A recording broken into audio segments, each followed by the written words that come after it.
काजी फैज ईसा बेहतरीन कानूनदान लेकिन मुतनाज़ा शख्सियत क्यों?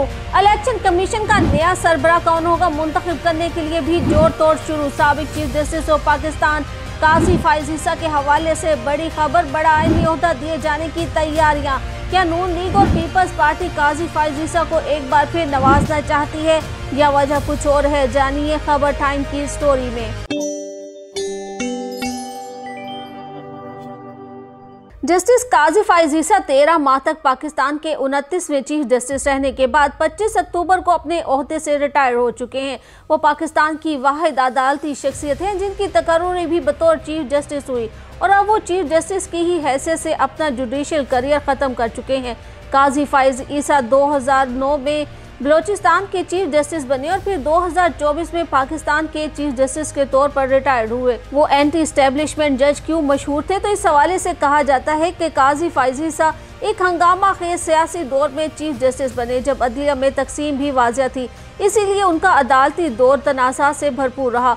गुज़िश्ता बरस सितंबर में जब काजी फैज ईसा ने पाकिस्तान के चीफ जस्टिस के ओहदे का हल्फ उठाया तो वो वकला में ये तासुर आम था कि वो एंटी एस्टेब्लिशमेंट जज हैं और वो न सिर्फ अदलिया में मौजूद जजेस के दरमियान इख्तलाफात को ख़त्म करवाएंगे बल्कि अदलिया में खुफिया इदारों की मुबैना मुदाखलत का भी खात्मा करेंगे। जस्टिस काजी फैज ईसा के एंटी एस्टेब्लिशमेंट होने का तासुर उस वक्त बना था जब उन्होंने कोयटा में वकला पर होने वाले खुदकुश हमलों से मुतालिक कायम कमीशन की सरबराही करते हुए इस वाक़े को मुल्क की खुफिया एजेंसियों की नाकामी करार दिया था।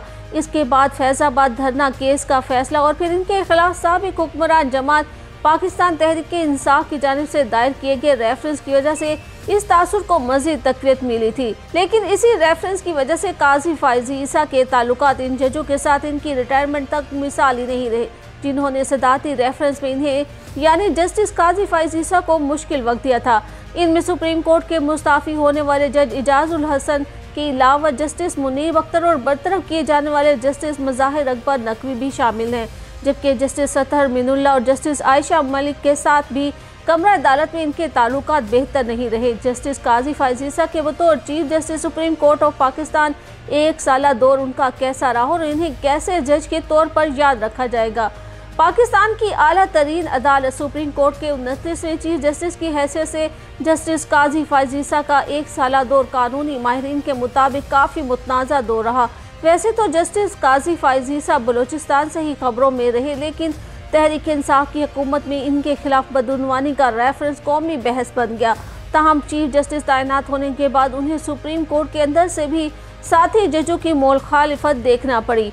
रवां बरस फरवरी में चीफ जस्टिस काजी फैज ईसा ने मुबारक ज़ेब मुकदमे में ऐसा फैसला दिया जिसकी वजह से उन्हें बड़े पैमाने पर मुनज़्ज़म मुहिम के साथ साथ जान से मारने की धमकियों का सामना करना पड़ा, जिसके बाद चीफ जस्टिस ने उलमा से इस फैसले पर राय तलब करके फैसले में तस्दीक कर दी।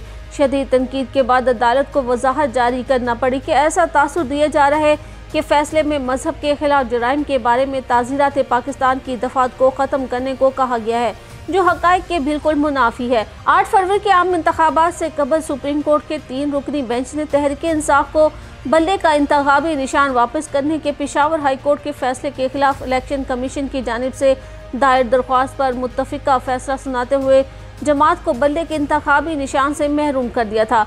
आम तासुर ये है कि इस फैसले के बाद साथी जजों से इख्तलाफ का एक सिलसिला शुरू हुआ जो वक्त के साथ साथ दीगर सियासी नौयत जैसे कि मखसूस नशिस्तों के मुकदमे की वजह से भी बढ़ता चला गया।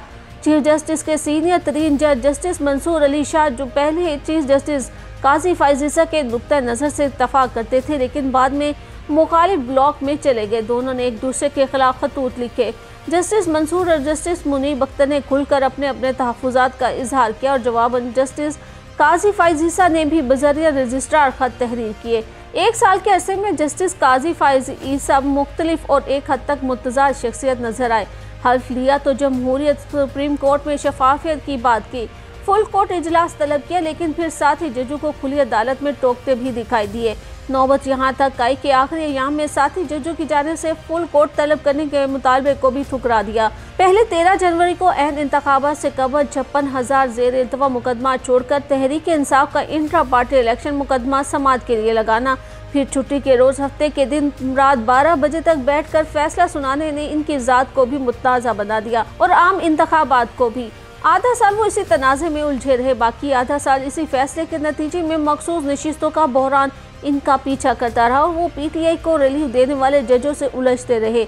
जब वो चीफ जस्टिस बने तो तवक्को थी कि अदालती फैसलों पर अमल दरामद न करने की रविश खत्म करवाएंगे, लेकिन सूरत हाल ये थी कि जब रुखसत होने लगे तो खुद नोट लिखकर मखसूस नशिस्तों के मुकदमे में सुप्रीम कोर्ट के फुल कोर्ट फैसले पर अमल न करने की तरगीब दी। चीफ जस्टिस काजी फाइज ईसा दौर के इख्तिताम पर अदलिया की आज़ादी पर छाए स्याह बादलों ने इनके परवेज मुशर्रफ और जुल्फ़िकार अली भुट्टो मुकदमे में अच्छे फैसलों को भी धुंधला दिया। अपने दौर में काजी फाइज ईसा बहुत ज्यादा मुतनाज़ा चीफ जस्टिस रहे, क्योंकि पीटीआई के हवाले से उन्होंने जानिबदाराना रवैया रखा और वैसे ही फैसले दिए। अगर ऐसा तासुर था तो उन्हें अपने फैसलों से इस तासुर को ज़ायल करना चाहिए था। बल्ले के निशान के फैसले से मामलात खराब हुए थे। हाई कोर्ट के 6 जजों ने मुदाखलत का खत लिखा तो उन्होंने इस पर कोई खातिरख्वाह एक्शन नहीं लिया। तासुर ये था कि उन्होंने हुकूमत को फेवर देने वाले फैसले किए, जिसमें 63 नजरसानी केस का फैसला भी शामिल है। जब इनके खिलाफ रेफरेंस फाइल हुआ और कार्रवाई हुई, वो तब से ही अपनी अहलिया के हमरा ताब का निशाना बने। चीफ जस्टिस बनने के बाद इनके खिलाफ सियासी जमात की जानिब से भी मुनज़्ज़म मुहिम भी चलाई गई और इसी वजह से इनके और साथी जजों के दरमियान खलीज भी बढ़ती गई। जबकि दूसरी जानिब जस्टिस मंसूर अली शाह भी सियासी पार्टी की सियासत का गैर महसूस तरीके से हिस्सा बन गए।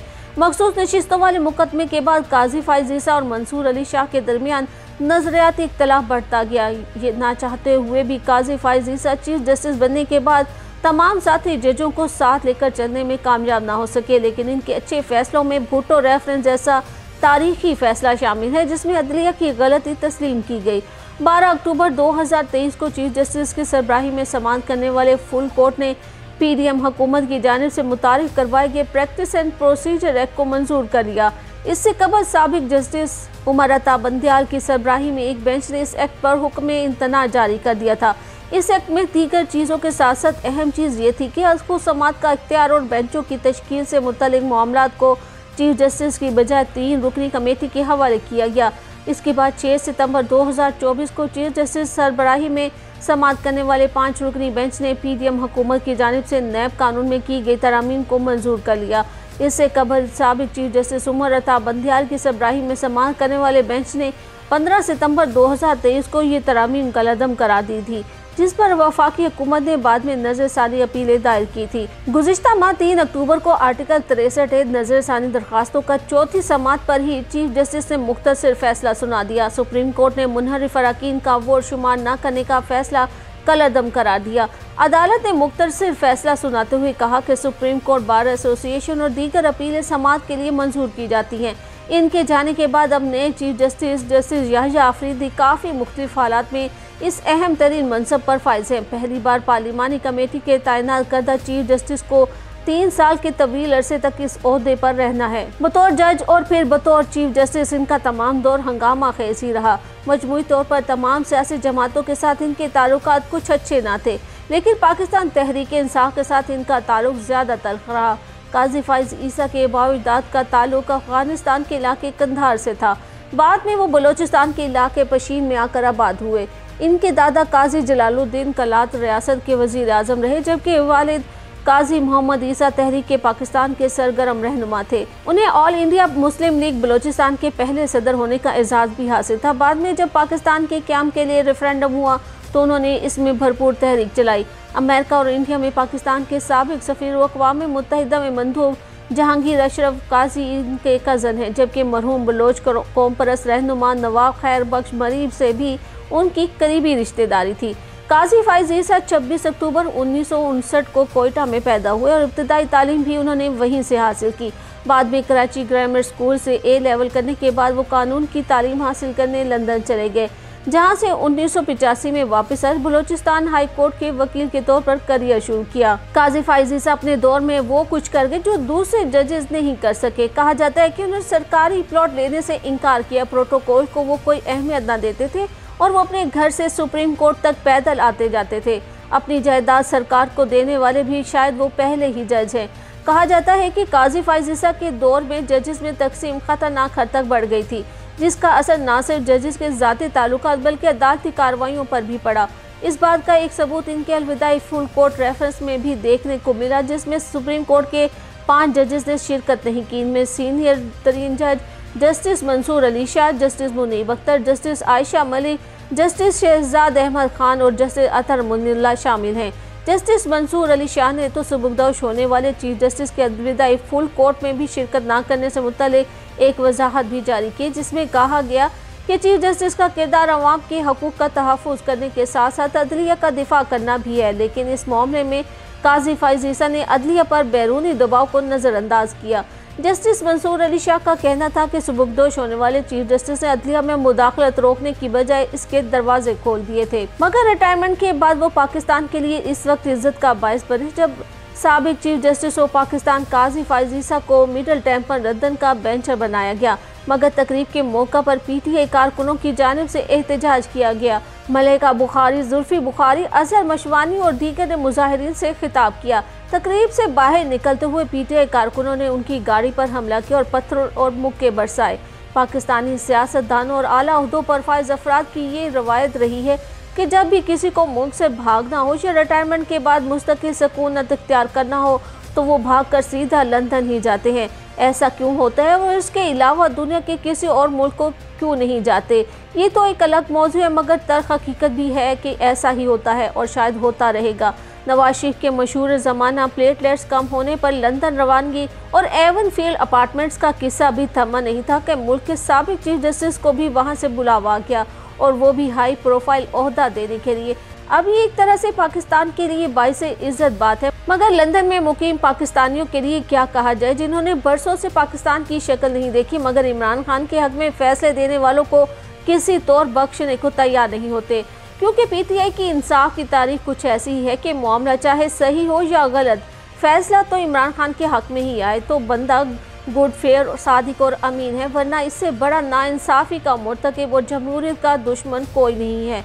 अब ऐसे में जैसे ही काजी फैज़ ईसा ने लंदन में एंट्री दी, पीटीआई झियाले पहुंच गए इनके इस्तकबाल को, जिन्होंने काजी फैज़ ईसा के साथ तो बदतमीजी की ही मगर पाकिस्तान का नाम भी खराब किया, जो पहले ही मुल्क दुश्मनों की जानिब से पूरी दुनिया में दहशतगर्द मशहूर किया जा रहा है।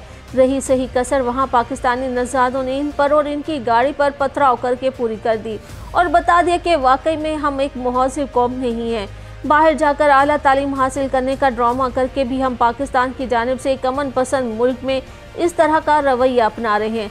लेकिन शायद इस वाक़े ने काजी साहब को नून लीग और पीपल्स पार्टी में ज़्यादा ही मकबूल कर दिया है। जब ही तो पाकिस्तान के साबिक चीफ जस्टिस काजी फैज़ ईसा, जो अपनी रिटायरमेंट के फ़ौरन बाद लंदन रवाना हो गए थे, इनके हवाले से एक और धमाकेदार खबर भी आ गई है कि उन्हें बड़ा आईनी ओहदा देने की तैयारी की जाने लगी है। Chief election commissioner Sikandar Sultan Raja के रिटायर होने में सिर्फ 2.5 माह बाकी रह गए हैं, जिसके लिए वफाकी हुकूमत आइंदा इलेक्शन कमीशन का नया सरबराह मुंतखब करने की जोर तोड़ में मसरूफ़ है। फहरिस्त में कुछ मुमकिन नामों में रिटायर्ड चीफ जस्टिस काजी फैज़ ईसा और दीगर साबिक जजेस के नाम भी शामिल हैं।